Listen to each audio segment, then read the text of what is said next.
That song is such sweet music. You gotta love the opening theme for Defender. It's short, simple, and gets the point across. And it sounds great to this day.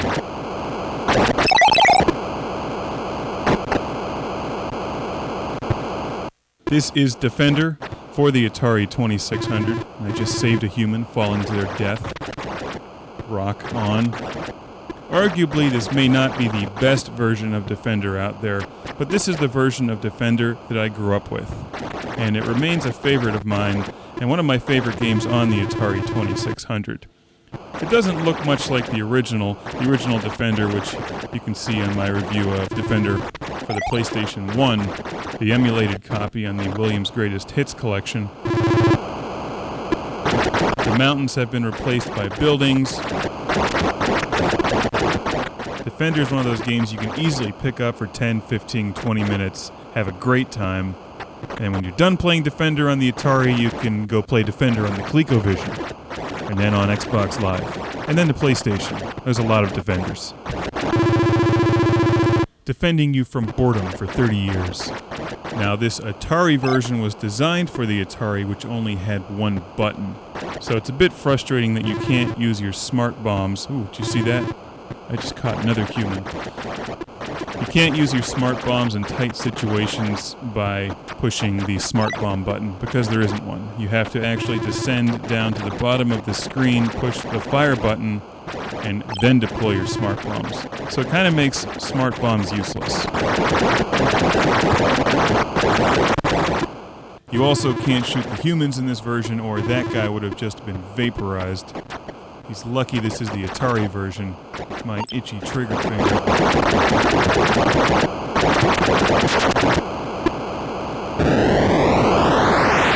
And the explosions are a shadow of their former self from the arcade version. Remember, they just expand and practically fill the screen.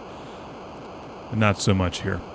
Aside from that, the speed of the gameplay is a bit slower than it is in the arcade version, so it doesn't have that crushing level of difficulty. But this is still a challenging game.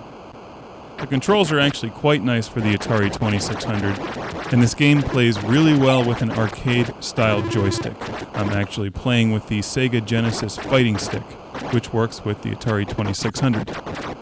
I think most of the games that really stand out on the Atari 2600 were designed specifically for it. Many of the popular arcade games of the day that were brought over to the Atari lost something in translation. Defender is certainly a different game, but it's still good in its own right, and in some respects adds a bit of variety to the Defender family. I love the cartridge design for Defender. It's one of my favorites. It reminds me of V. Actually, it kind of looks like a Star Destroyer that's bombarding human beings with laser fire, which would have been a much more practical application of Star Destroyers if they ever did anything except crash into the Death Star asteroids or get blown up by rebels. In this game, you're not fighting Star Destroyers, you're fighting alien landers that are kidnapping humans and then turning into mutants, which are those red things that fly faster and shoot at you.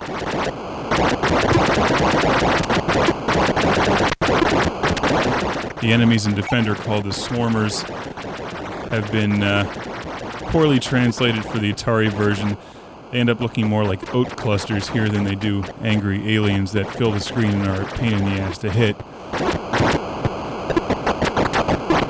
But as the game progresses and you advance through the levels, the landers become ridiculously fast when they pick up humans. In fact, they move up to the screen as fast or faster than you do.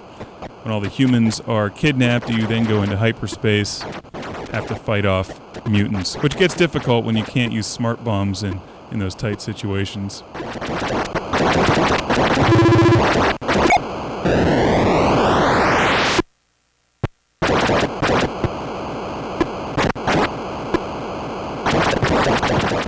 And I would say that this is definitely a gratifying experience to play on the Atari 2600.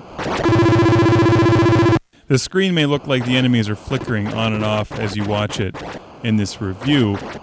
Defender is not one of those games that makes a nice translation over to an LCD monitor, which is what I optimize the videos for.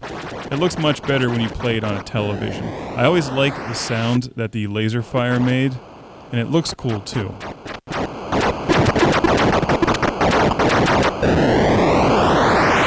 I'm not sure if you can see it, but it just has a rainbow of colors in it. And you can shoot really fast, which was actually somewhat rare for an Atari 2600 game. Many of them would only allow you to fire once while a shot was on the screen, and here in Defender you could practically machine gun your enemies, which was a nice change.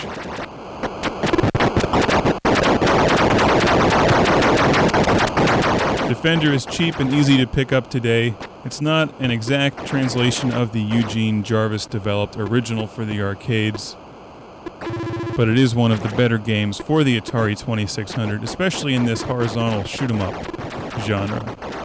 And if you like spaceship shooting games today, this is a must-play.